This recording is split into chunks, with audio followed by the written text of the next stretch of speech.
When you get down to the bottom of the neck, you have choices again, as usual. You can use the 1 finger per fret shape if your hands are big enough, strong enough, and it feels comfortable. I tend to play it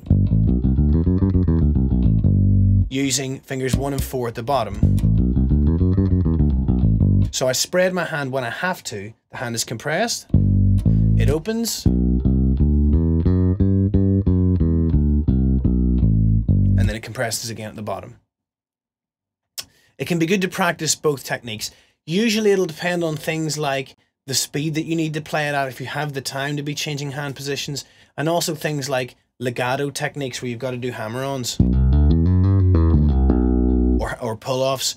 If you weren't playing anything like that, it was very, very simple stuff. If you have small hands, you could, for example, play first finger to fourth, then first finger to fourth, and then first finger, third and fourth.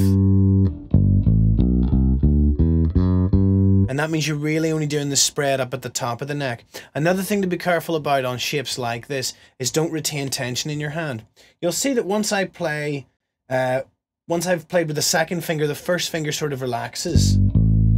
There.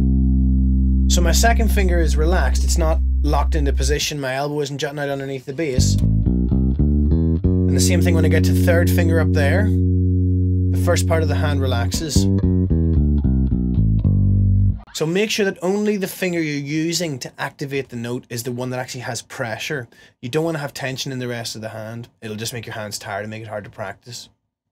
The main reason a lot of beginners suffer with pain in their hands, it isn't because their hands aren't developed enough or they aren't tough enough or strong enough. It's because they tend to have lots of tension in it.